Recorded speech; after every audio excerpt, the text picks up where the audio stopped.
Now I'm going to ask you this morning to turn with me over to Genesis chapter 32. Genesis 32. I want to read one verse here as we begin this message this morning, but we will look at more than one verse, but we're going to start with one. Genesis 32, and I want to look at verse 31, right toward the end of the chapter. Genesis 32 and verse 31. Notice what it says here. It's talking about Jacob. And it says this, just as he crossed over Penuel, the sun rose on him, and he limped on his hip. He limped on his hip. And I want to talk to you this morning about a limping faith. A limping faith. You know, the other day, I think it was Tuesday, I got a Charlie horse in my thigh. Right? Never happened to you? You know what I'm talking about? A muscle cramp, and it just wouldn't let go. And I couldn't walk without limping. Every step I took, that muscle just seemed to get tighter and tighter. It just didn't want to give way. And so every step I took was painful and awkward, trying to get in and out of the car and going into a restaurant or walking through a store. It's difficult when you're limping.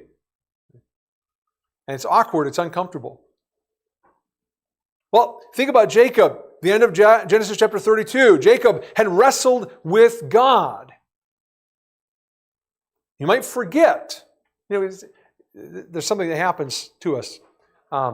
You know this, when you walk through a doorway and you don't remember why you came into that room, okay? Something happens when you pass through a doorway and your mind goes, okay, new door, new room, we're going to start over. And it goes blank, okay? Well, that happens in the Bible too, and it's bad.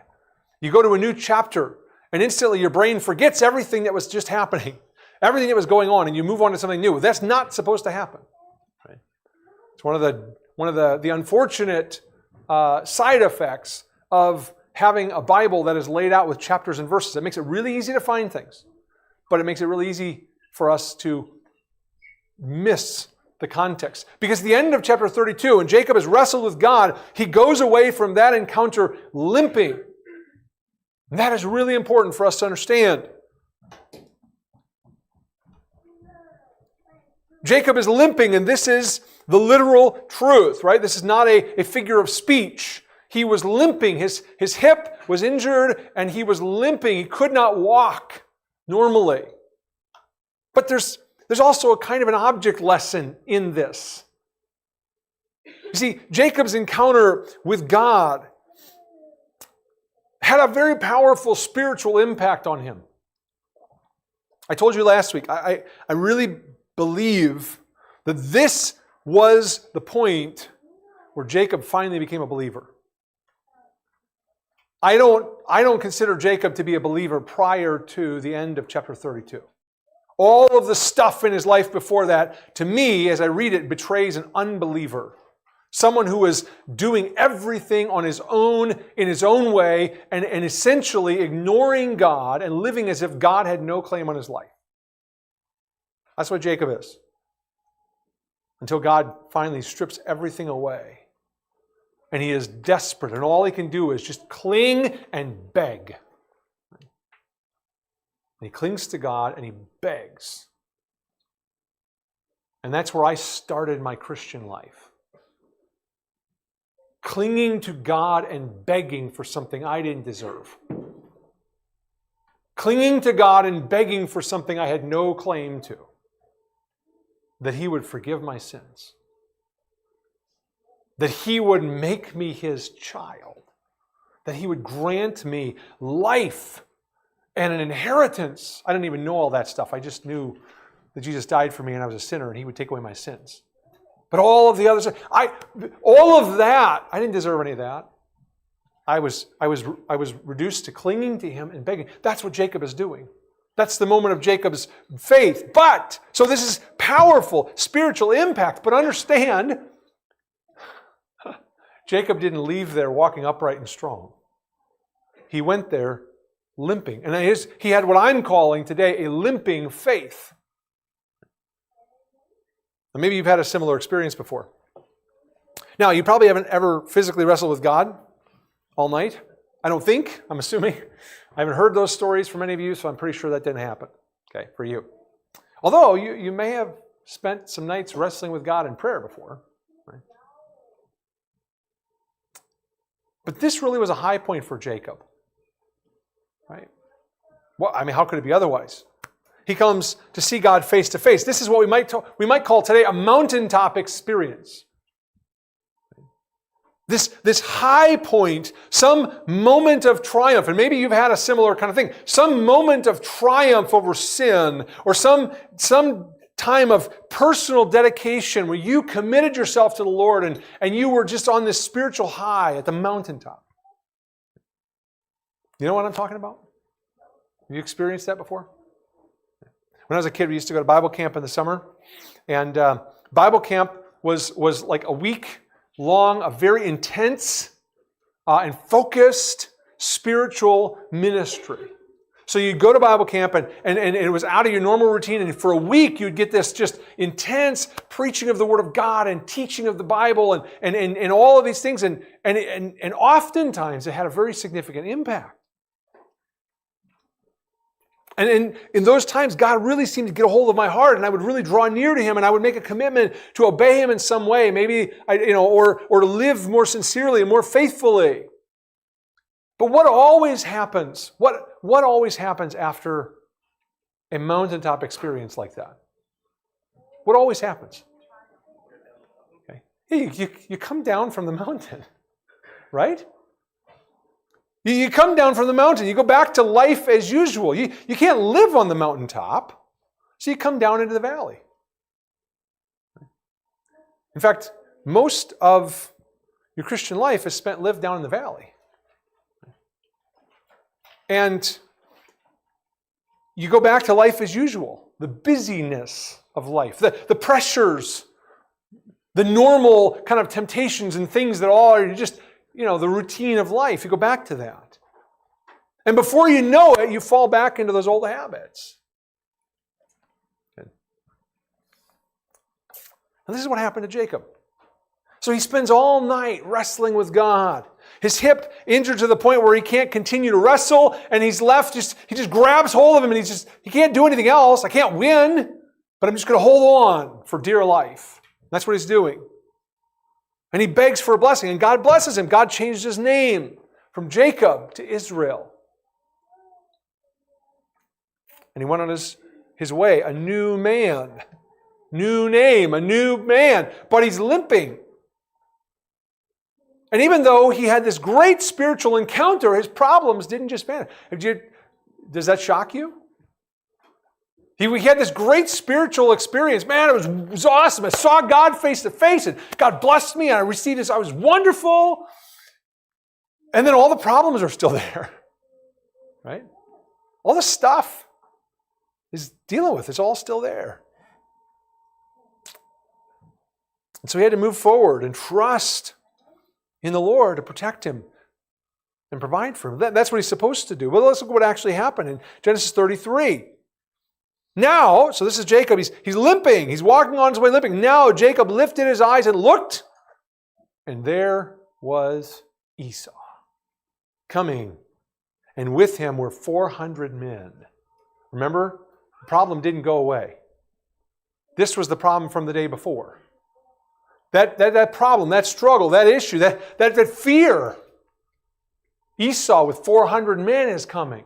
This is an armed force. And they're coming, they're approaching. Now, all of a sudden, they're there. Right? Jacob is forced to come face to face with this. So he divided the children among Leah, Rachel, and the two maidservants, and he put the maidservants and their children in front, Leah and her children behind, and Rachel and Joseph last. Then he crossed over before them and bowed himself to the ground 7 times until he came near to his brother. But Esau ran to meet him and embraced him and fell on his neck and kissed him, and they wept. And he lifted his eyes and he saw the women and children and said, "Who are these with you?" So he said, the children whom God has graciously given your servant. Then the maidservants came near, they and their children, and bowed down. And Leah also came near with her children, and they bowed down. Afterward, Joseph and Rachel came near, and they bowed down. Then Esau said, "What do you mean by all this company which I met?" And he said, "These are to find favor in the sight of my Lord." But Esau said, "I have enough, my brother, keep what you have for yourself." And Jacob said, "No, please, if I have found favor in your sight, then receive my present from my hand, inasmuch as I have seen your face, as though I had seen the face of God, and you were pleased with me.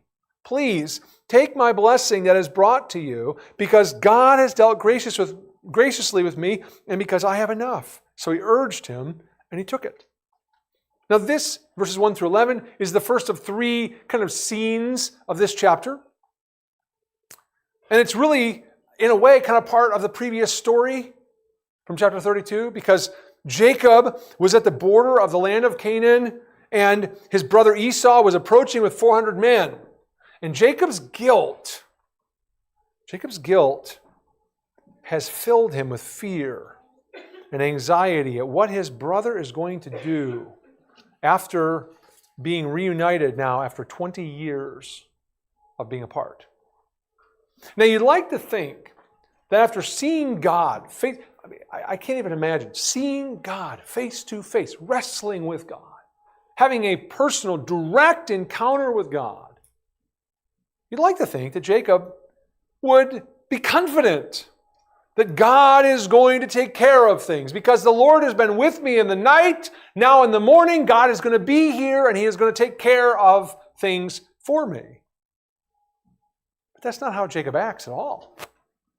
What does he do? He takes his wives and his children and he arranges them in another elaborate procession. He's already done that before. Remember, he sent all this elaborate procession on ahead.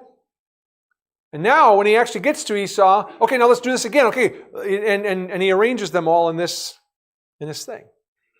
And then he goes in front of them, and notice what he does. He bows down 7 times in front of his brother. Now, bowing down to somebody like this is, especially in an Eastern kind of Oriental culture, that's not unusual. It'd be a little bit unusual for us in America, but it's not unusual in an Eastern culture. But 7 times is a little bit excessive. This is a little bit over the top. Jacob is trying really hard to display his humility here. I think what he's really doing is betraying his fear. You see, in spite of all that God has done already to bless Jacob, in spite of how God has already protected Jacob, what is Jacob doing? He's still trying to appease his brother. He's still trying to resolve this problem through his own efforts. Now, I love it because Esau doesn't play along.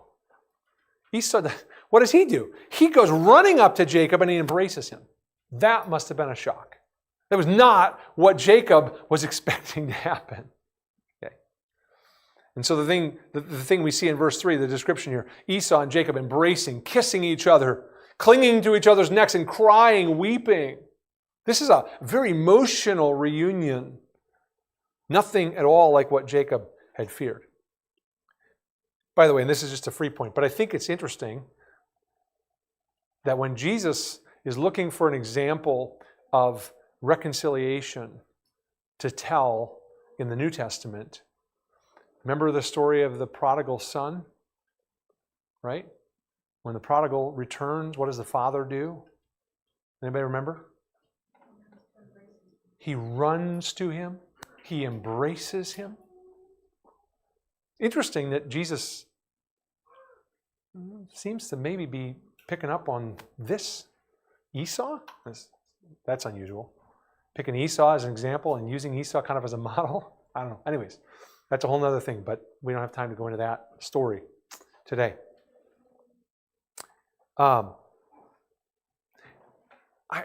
This is the thing about Jacob, though. We can be so much like Jacob, can't we? Guilt over past sins has a really powerful effect on us, doesn't it? And we can have this nagging guilt because of our past sins. And what does it do? It kind of has a way of controlling us. It captures our minds. It captures our hearts. and we become filled with fear and anxiety. Right? We see accusations in every glance. I wonder if they know. I wonder if they found out. Right? We have this kind of constant fear of being found out. Others are silently judging us. But in reality, it's our guilt and our heart that is condemning us. That was Jacob's problem. You see, this guilt that Jacob had robbed him of peace. It robbed him of sleep. And it was all in his own head, his own heart. Because, well, Jacob was living with this fear and anxiety over what was going to happen when he saw Esau again. Esau appears to have completely forgotten the whole thing. Esau appears to have completely forgotten what he swore in his anger that he was going to do. Esau had sworn in his anger, I'm going to kill my brother once our father dies. Jacob has lived with the guilt of that for 20 years. Esau appears to be completely free of that. He doesn't hold that at all.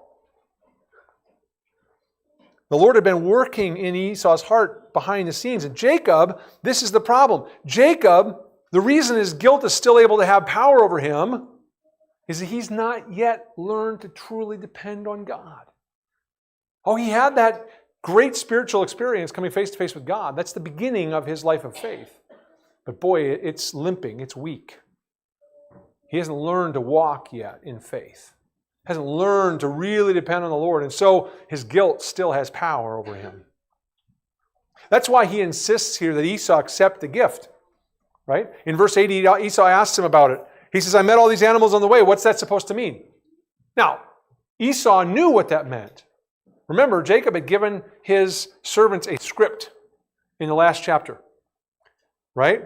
Jacob had given his servants a script. When they each successive drove, when they met Esau, they were supposed to say to him, these animals are your servant Jacob's. It is a present to my lord Esau. Everyone was supposed to say the same thing. So Esau knew what these were. And Esau, okay, Jacob, explain to me, what's the deal with this? And Jacob's response is very simple. I'll put it in my own words. I'm trying to buy you off. That's what he says. I want you to be happy with me. I'm trying to please you. I'm trying to make you favorable toward me. So I'm giving you a gift in the hopes that this will make you look at me favorably. And so they went back and forth. Esau says, hey, I don't need your money.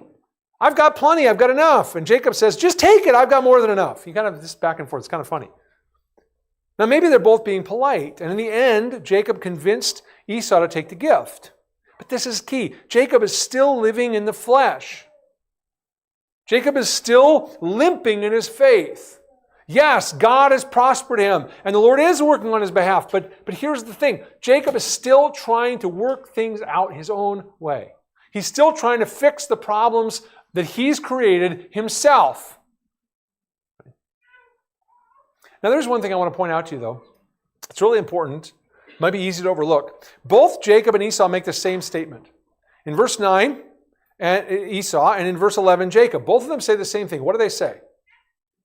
I have enough. I love that. I love that. You see, both of these men had become wealthy over the previous 20 years. Okay. Now, that didn't happen to just everybody. Not everybody in Canaan and the surrounding area became rich in the last 20 years. That didn't happen. So why did these two guys both become wealthy, independently wealthy?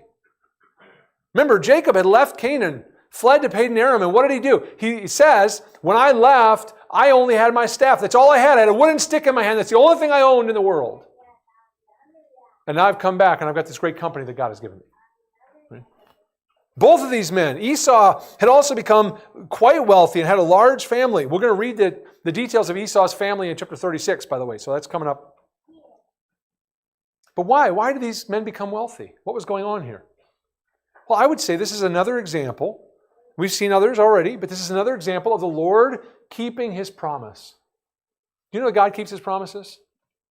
God kept his promises to Abraham. What did God say to Abraham? Abraham, I'm going to bless you. Abraham, I'm going to bless your descendants. Abraham, I'm going to make your descendants a great nation, and I'm going to multiply them, and I'm going to bless them. And ultimately, I'm going to give them the land of Canaan as a possession forever. That's what some of the promises God made. Now, Esau and Jacob, they are both descendants of Abraham. So they are both covered under those promised blessings. But Esau and Jacob are really, really bad examples of faith. Because neither one of these guys, up to this point in time, have shown us anything that we should follow. Neither one of these guys has done anything that we should say, oh yeah, that's a good example. Do that. Be like that guy. Don't be like Esau, marrying unbelieving women, threatening to kill your brother. Don't do that. Don't be like Jacob, tricking and deceiving and conniving and manipulating. Don't be like those people. Okay? They're not good examples of faith. So why is it they become rich? Why? Because God is faithful. God does what he has promised. He blessed them. Why? Because he told Abraham he would. That's it. Had nothing to do with them earning it. Had nothing to do with them deserving it. In fact, God blessed them in spite of themselves.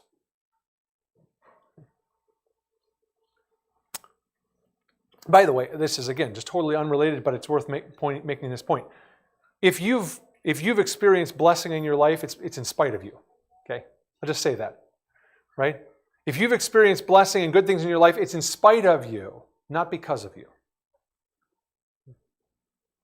You say, yeah, but I've worked hard and I've done this. Yeah. All of it came from God, and he blessed you in spite of you. Right? You don't deserve it any more than Jacob or Esau did. I don't deserve it any more than Jacob and Esau did. But God is good. He's faithful to keep his promises. So both of Isaac's sons have become wealthy, and now they're at peace with one another. And so Esau makes a simple proposition. He says, listen, let's just stick together. Okay? My men will help provide security, Jacob, as you go into the land and find a place to settle. So look at verse 12. Esau said, let us take our journey, let us go, and I will go before you. In other words, I'll lead the way and protect you. But Jacob said to him, my Lord knows that the children are weak, and the flocks and herds which are nursing are with me. And if the men should drive them hard one day, all the flock will die. Please let my Lord go on ahead before his servant. I will lead on slowly, at a pace which the livestock that go before me and the children are able to endure, until I come to my Lord in Seir. And Esau said, now let me leave with you some of the people who are with me. But he said, what need is there? Let me find favor in the sight of my Lord. So Esau returned that day on his way to Seir. And Jacob journeyed to Succoth, built himself a house, and made booths for his livestock. Therefore, the name of the place is called Succoth. Now, this is like scene 2, okay? So we had the meeting, the initial meeting and the reunion. Now we have this kind of negotiation here. But it's kind of a puzzling exchange between the two brothers. Esau is being very generous, right? He says, listen, I will offer the services of myself and my 400 men, Jacob, and we will protect you. We will lead the way so that you'll be safe. We're here. We can go with you. We'll help protect you. We'll help guide you. We know the area. We know the land, whatever. And Esau maybe even seems to be inviting Jacob to come down to Seir, the place in the south where Esau had chosen to live. But Jacob objects to this. And I think he's quite reasonable what he says. He says, listen, Esau, you understand, we got women, we got children, we got animals that have nursing young. And so we have to go really slowly because they can't move fast, they can't travel fast, it'd be really hard on them. And you and your men, you don't want to take forever to get back home. You want to move at a faster pace. So we would just be holding you back. And so he says, thanks, but no thanks. And Esau's answer to that is, okay, well, that's fine. How about I just leave some of my men with you, and the rest of us will go on ahead, and then they can go with you and just help you. And then you can move at whatever pace you need to go for the sake of the women and the children and all that. But Jacob again says, no, I don't need the help. It's okay. But take a second to notice what Jacob said in verse 14. Because he refuses Esau's offer to help, but he says something interesting. He says, I will lead on slowly until I come to my Lord at Seir. Was Jacob really considering going to Seir? This is the place where Esau lives, where Esau has settled. I don't think Jacob was actually going to go there. And for a couple of reasons. First of all, Seir is not in the land of Canaan. Right? So this would mean that Jacob would be coming back to the land of Canaan, except not to go to Canaan. Come back to the land of Canaan and then go somewhere else. That doesn't make any sense. Second of all, would there really be enough resources for these two wealthy men to live side by side? Remember Abraham and Lot trying to live side by side as their flocks and herds grew, as God blessed them back in chapter 13? Remember what happened? Conflict, trouble. And what did they have to do? They had to part ways. Or remember Isaac. Isaac was living near the city of Gerar, and the men of Gerar were jealous of Isaac, and as his flocks grew, they had a hard time finding space. And so Isaac kept having to move further and further away until finally he got to a place where there was space, right? And so I think it's unlikely that Jacob intended to go down and live in the same place as Esau. I don't think either of the brothers really had any illusions that they were going to become best buddies. Okay? Yes, Jacob is glad that Esau doesn't want to kill him anymore. That's nice. That doesn't mean they're going to be best friends, okay? And live together. But this is where it gets a little bit puzzling. Why didn't Jacob just tell Esau the truth? Why didn't he say, Esau, I appreciate the offer, but honestly, I don't think it's a very good idea for you and I to live close together. You know how that works, right? You remember? Remember the way things went when we were growing up? We didn't get along very well. You wanted to kill me. I stole from you, tricked you, treated you like a dummy. You know that, right? I mean, you can just kind of picture, he didn't have to say all those things, okay, but why didn't he speak the truth and just tell him that he didn't think this was a good idea, that it would probably just cause more trouble?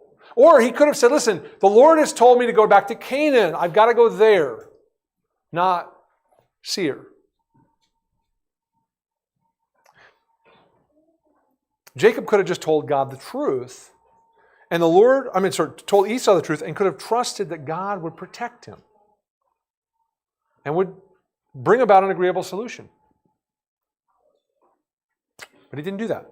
Unfortunately, I see this happening a lot among Christians.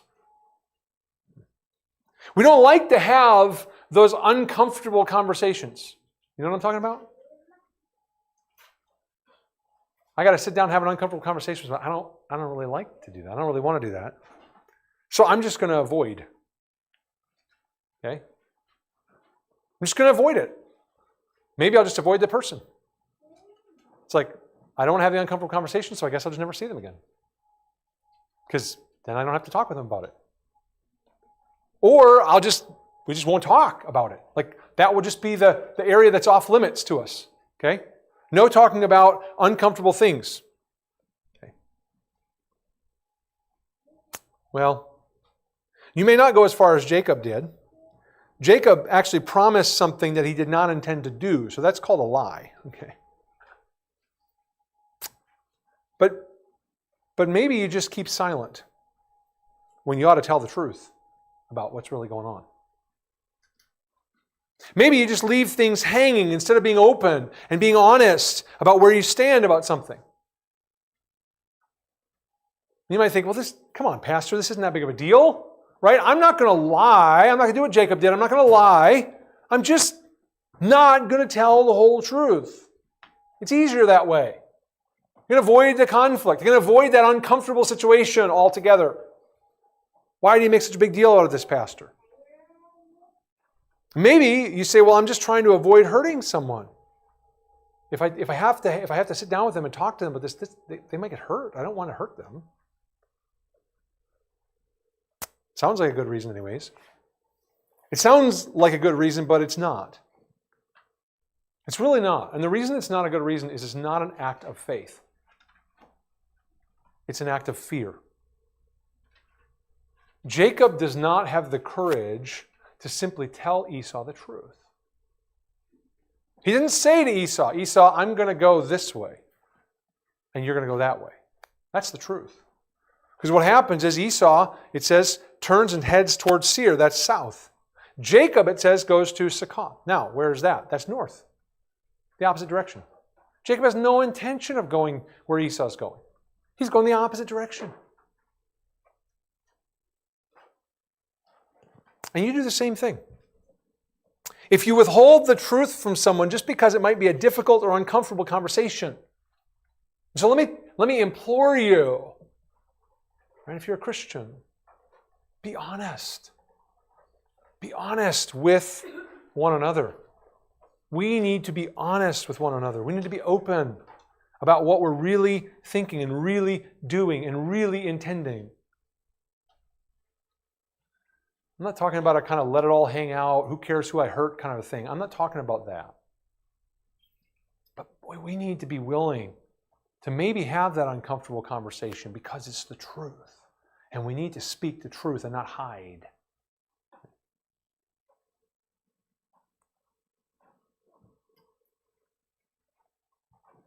You know that the Lord could have softened Esau's heart to accept Jacob's truthful words, even if they're difficult to hear. The Lord had already been at work in Esau, had already been at work smoothing over this relationship and bringing reconciliation here. But Jacob is still limping forward. He's still trusting in himself as much or more than he is relying on God.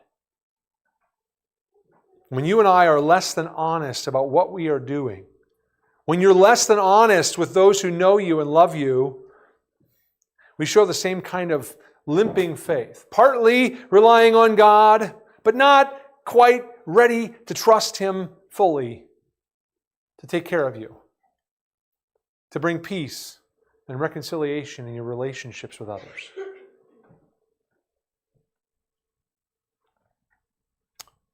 I want to follow Jacob here as he makes his way ahead on his own, because they part ways, and now we move into this third scene, if you will, verse 17 to 20. So read verse 17 again. And Jacob journeyed to Succoth, built himself a house, and made booths for his livestock. Therefore the name of the place is called Succoth. Then Jacob came safely to the city of Shechem, which is in the land of Canaan, when he came from Padan Aram, and he pitched his tent before the city. And he bought the parcel of land where he had pitched his tent from the children of Hamor, Shechem's father, for 100 pieces of money. Then he erected an altar there and called it El Elohe as Israel. Now the first place that Jacob goes is Succoth in verse 17. And when he got there, he did what you'd probably expect anybody to do, right? You set up camp, you build a home, he builds pens for his livestock. But this is interesting because this is not what we saw his father and grandfather do. Remember father and grandfather, Abraham and Isaac? They didn't do this. These are more or less permanent structures that Jacob is building here.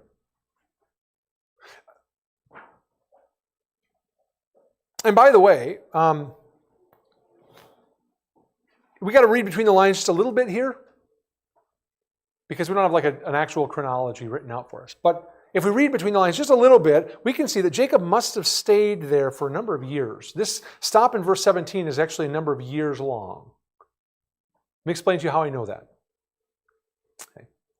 Well, Jacob had been with his father-in-law Laban for 20 years, remember? And the first 7 years, he was a single man, working to pay the bride price for what he thought was Rachel, ended up being Leah, right? Then he works for another 14 years for Laban, 7 of which paying for the bride price, or I would say another 13 years, 7 of which paying for the bride price for Rachel, and then 6 more years working where he builds his flocks. So 20 years. But that means that he wasn't married for the first 7. That means that the oldest that his children could be when he leaves Padan Aram is 12. Right? His oldest, Reuben, could be 12 years old. That means the rest of them are all younger. So they all have to be under 12. In fact, some of them probably were really young. Dinah is one of the youngest, his daughter. Now she's kind of important. She's mentioned earlier. She's the only daughter mentioned. though there probably were other daughters born. But by chapter 34, which we're going to come to next, Dinah is a grown woman. At least a teenager at that point. She's certainly old enough to be married. So that means that a number of years have passed between when Jacob left Padan Aram, when he left Laban, and when the events of chapter 34 take place. Okay. And so his time in Succoth, which is just one verse here, but actually must have been a number of years. All of Dinah's brothers are men by the time chapter 34 comes around. We're going to find out more about them. What's the big deal about that? Well, Succoth is still outside the land of Canaan. You see, Jacob has still not gone into Canaan. Years have gone by. He's still not gone into Canaan. He still has not yet returned to the place that the Lord told him to go. Now, he's closer than he was, but he's still not really fully obedient. You know, that's the old saying, close doesn't count except horseshoes and hand grenades. Close here. It's not obedient. Close to Canaan is not obeying what God said. So Jacob is still not really committed to obeying and following the Lord like he ought to. Now, verse 18 says that he came to the city of Shechem, and this was in the land of Canaan. So now, several years have passed, and they actually move into the land of Canaan. Good. This is a step in the right direction. That's good, but Shechem is still not the place where Jacob had made his vow. That was Bethel. And the Lord, when the Lord came to Jacob and said, go back, he reminded him, I am the God of Bethel. That was the place that Jacob was supposed to go back to. So he's still, even when he goes into the land of Canaan here, he's still not in the place that God told him to go. So it's still kind of a halfway kind of obedience. He's in Canaan, but he's not in the place of the covenant renewal that he's supposed to be, where he made a vow to the Lord. And notice what he does when he gets into the land of Canaan, there by the city of Shechem. He pitches his tent before the city. Somebody else did that once too, a few years back, a few chapters back in Genesis. His name was Lot. He pitched his tent near the city of Sodom. And pretty much all the experiences so far in the cities have been bad. If you kind of think back. All the experiences that Abraham had, that Isaac had, now that Jacob has, the experiences in the cities, not good. Lot, all this stuff. Bad news. So he pitches his tent right near the city. But then notice, he actually bought the land on which his tent is set up. And what's the big deal about that? Come on, Pastor, you're just making a big deal out of all sorts of little things. Yes, these little details are really important. There's some foreshadowing going on here. I can't get into all that just yet. We'll get to that. But understand, Jacob is not following the example of his father and grandfather. Abraham never bought any of the land to live on. Now, Abraham did buy some land, remember? What did he buy land for? Graves, a burial place. And that was important because it was Abraham's faith, believing that even in death, God would fulfill his promises. So he wanted to be buried in that land because that's the land God promised. So that was an act of faith on his part. I would suggest to you this is not an act of faith on Jacob's part. Why? Because the Lord has already told Jacob, I'm going to give you and your descendants all of this land as an inheritance. Now, anybody know how inheritances work? Do you have to pay for your inheritance? Is that how inheritances work? You got to sign up and say, I want the inheritance. Okay, what's it going to cost you? Fork it over. That's not how inheritances work, right? They don't work like that. That's what Jacob is doing, right? I'm going to pay for this land. And God said, no, I promised to give this to you. Now, in Jacob's mind, this probably makes a lot of sense. If I pay for this land, then I have peace with the people of the city. So again, what is Jacob doing? He's not trusting God to give him peace. He's not trusting God to give him a place. No, Jacob is going to pay for this himself.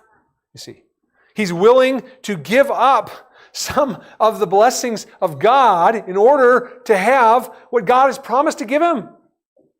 He's going to pay for it himself, instead of just claiming God's promises by faith. And Still, I would say, not being fully obedient to what God expects him to do. Then he finds this place to settle, and in verse 20, we learn that he erects an altar there. This is this is following the example of his father and his grandfather. Abraham and Isaac both did this, erected altars.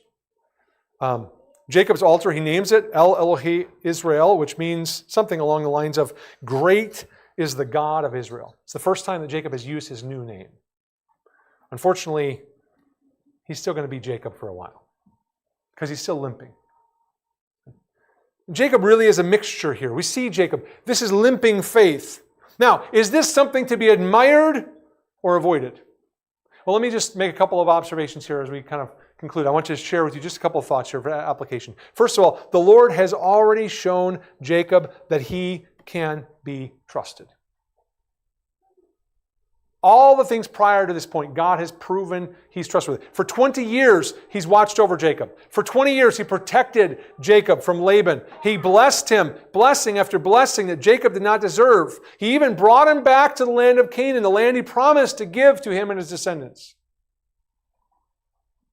And then when he was wrestling with Jacob, we said this last week, God could have destroyed Jacob.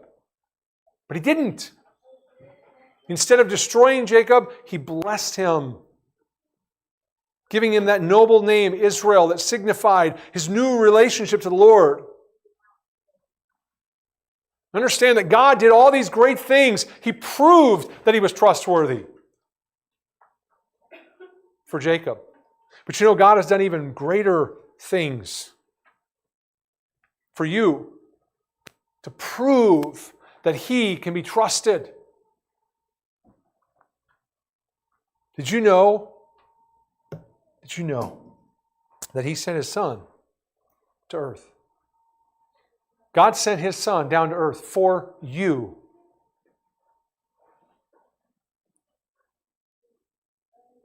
His son, this man who's called Jesus, lived a perfect life. And in spite of that, he died as a criminal on a Roman cross. And then the Lord raised him up from the dead. And then even more, he exalted him back to heaven, where he is seated at God's right hand right now. And he did that so that you would trust him, so that you would believe that he is good. You would believe that he shows mercy to people like you and like me. Guilty people. People who deserve to be crushed in our sins. Like Jacob deserved to be crushed by the hands of God. But instead of destroying, he blesses. Listen to what the Apostle Paul said about whether this God can be trusted. Can God be trusted to take care of you today? Listen to what Paul said. If God is for us, who is against us? He did not even spare his own son, but gave him up for us all. How will he not also with him grant us everything? Who can bring an accusation against God's elect? God is the one who justifies. Who is he who condemns? Christ Jesus is the one who died, but even more, has been raised. He also is at the right hand of God and intercedes for us. God is trustworthy and he has proven it. You have every reason to trust God today, and you have no reason to doubt him.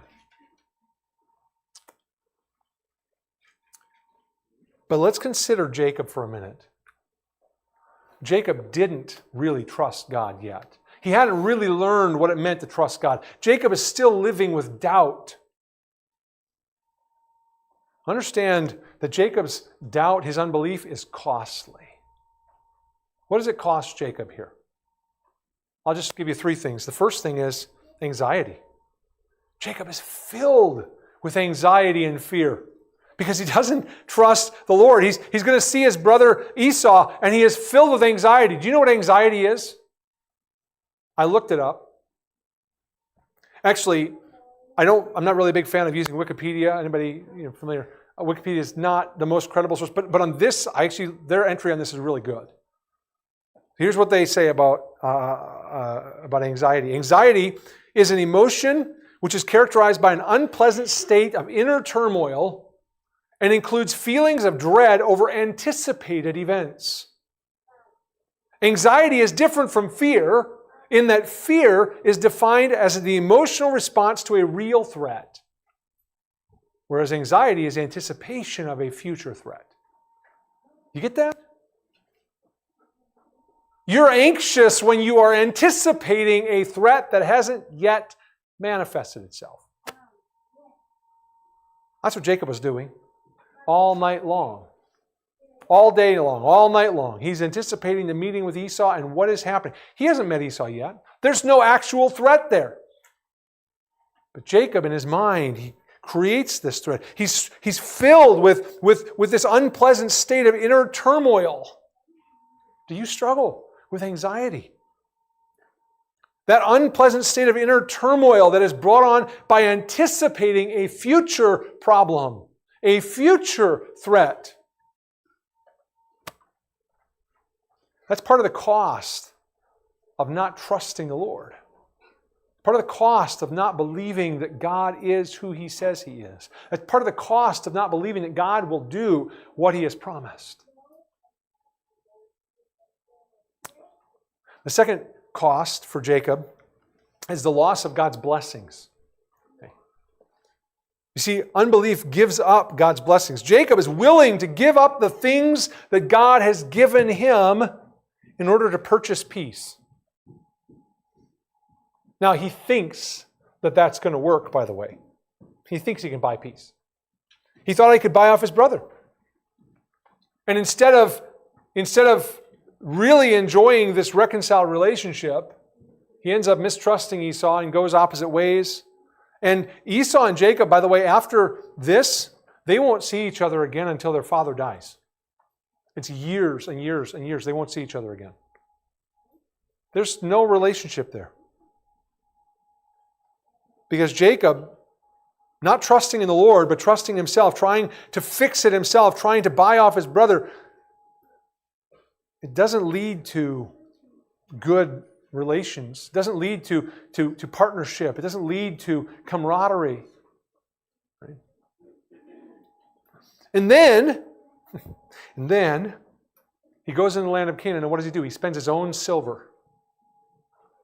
He spends his own silver trying to purchase what God had promised to give him freely. Buying that plot of land near the city of Shechem. Trying to purchase peace for himself. Now, the third cost is connected to this, and we'll see it in the next chapter. Okay. Third cost of unbelief is this. It affects others, especially our family. And in Jacob's case, the effect on his children is massive. Because of Jacob's incomplete obedience, he settled near Shechem instead of going to Bethel, where he was supposed to be. His family is going to pay a terrible price. His daughter, Dinah, is going to be assaulted, and two of his sons are going to become murderers. As a direct result of Jacob's limping faith. We'll see all that in the next chapter. So let me close with this today. Being a Christian, being a follower of Jesus does not mean living on the mountaintop, where every day is filled with some great and powerful, moving spiritual experience. Most of the time you're down in the valley. But let me encourage you to remember what God has done for you. Don't forget those powerful moments where you felt the Lord close at hand. Don't forget those powerful moments where God brought you to your knees before Him and then strengthened your faith. Don't forget that. Come back to those times again and again so that you can walk every day in faith. Not limping, partway in the flesh and trying to hold on to God at the same time. Remember what God has done for you, and then you will face the difficulties of life with the confidence that God will resolve this. I don't know how, but God will fix this. I don't know how, but God can take care of this. I don't have the answer. I don't have the solution, but God is in this, I know. Because I remember what He's done for me. If you do that, you will look back on those times and you will confess that God delivered you. Praise His name. Let's pray. Father, thank You for Your faithfulness. We are so often unfaithful. We are so often, as Your children, we are disobedient. We're fearful. We're anxious. Our hearts stirred up with inner turmoil. Even thinking about and anticipating problems that haven't come yet. We get so worried. We get so fearful. We lose the peace, the hope, the joy that ought to be in us.